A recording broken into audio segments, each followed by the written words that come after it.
ناظرین و سامعین، سلطان محمود غزنوی علیہ رحمہ کے دور کی بات ہے کہ ایک شخص بیمار پڑ گیا اور ایک حکیم کے پاس گیا، طبیب کے پاس گیا اور کہا کہ میرے لیے کوئی دوا بنا دو۔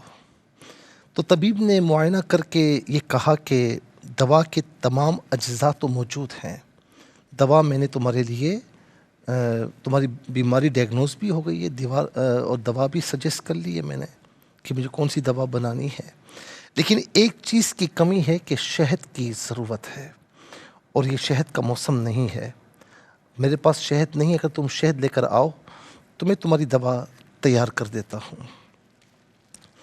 وہ شخص ایک چھوٹی سی ڈبیا لے کر نکلا، اس نے کئی لوگوں سے شہد مانگا لیکن اسے شہد کہیں سے نہ ملا، مایوس ہونے لگا۔ تو آخر کار اس نے دربار غزنوی جانے کا فیصلہ کیا۔ وہ محل کے دروازے پر پہنچا تو وہاں پر ایاز کھڑا ہوا تھا۔ محمود و ایاز کہتے ہیں نا، ایک ہی صف میں کھڑے ہو گئے، محمود و ایاز، نہ کوئی بندہ رہا نہ کوئی بندہ نواز۔ تو اس شخص نے اپنی داستان سنائی اور کہا کہ مجھے ایک چھوٹی سی ڈبیا میں شہد چاہیے۔ تو ایاز نے کہا کہ تم ٹھہرو، میں بادشاہ سے پوچھ کر بتاتا ہوں۔ ایاز وہ ڈبیا لے کر بادشاہ کے پاس گئے اور عرض کی کہ جہاں پناہ، ایک سوال کرنے والا شہد کا محتاج ہے، اسے شہد چاہیے۔ تو سلطان محمود غزنوی نے وہ ڈبیا لی، اسے ایک طرف رکھا اور ایاز سے کہا کہ جاؤ اس شخص کو شہد سے بھری ہوئی 3 بڑی ڈبیا دے دو، یعنی ڈبیا ہو یا جو کچھ بھی ہو جس میں شہد آتا ہو تو 3 دے دو۔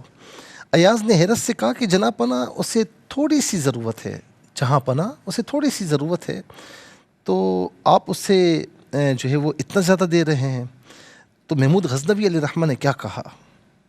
اللہ اکبر! کہا کہ ایاز وہ غریب آدمی ہے، اس نے اپنی حیثیت کے مطابق مانگا اور ہم بادشاہ ہیں، ہم اسے اس کی حیثیت کے مطابق نہیں بلکہ اپنی حیثیت کے مطابق ہمیں دینا چاہیے، تو ہم اسے اپنی حیثیت کے مطابق دیں گے۔ تھوڑا سا مانگا، ہم بادشاہ ہیں، ہماری حیثیت ہے، ہم اسے زیادہ دیں گے۔ ناظرین و سامعین، مولانا روم رحمۃ اللہ تعالیٰ علیہ نے اس واقعے کو نقل کرنے کے بعد فرمایا کہ اللہ سے اپنی حیثیت کے مطابق مانگو، لیکن یاد رکھنا کہ وہ اپنی شان کے مطابق تمہیں عطا فرمائے گا، شرط یہ ہے کہ تم صحیح طریقے سے مانگو۔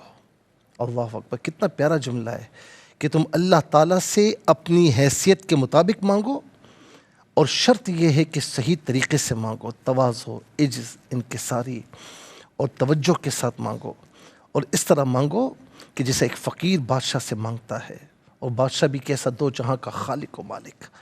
تو اللہ تعالیٰ سے اپنی حیثیت کے مطابق مانگو، شرط یہ ہے کہ صحیح طریقے سے مانگو، اور پھر دیکھو وہ تمہیں اپنی شان کے مطابق عطا فرمائے گا۔ تو دعا کیجئے، اللہ تعالیٰ سے مانگنا نہ چھوڑیے۔ دنیا میں کسی سے بار بار مانگا جائے وہ تنگ ہو جاتا ہے، لیکن میرا رب وہ ہے کہ بار بار مانگنے سے بھی راضی ہوتا ہے، بار بار مانگنے سے زیادہ راضی ہوتا ہے۔ تو ناظرین، اللہ تعالیٰ سے مانگیں، کسی کے سامنے مانگنے کی ضرورت نہیں رہے گی۔ جب اللہ تعالیٰ کا در چھوڑیں گے تو ہر جگہ ہاتھ پھیلائے ہم نظر آئیں گے۔ اللہ تعالیٰ ہمیں اس سے محفوظ فرمائے اور اپنی بارگاہ میں دعا مانگنے کی توفیق نصیب فرمائے۔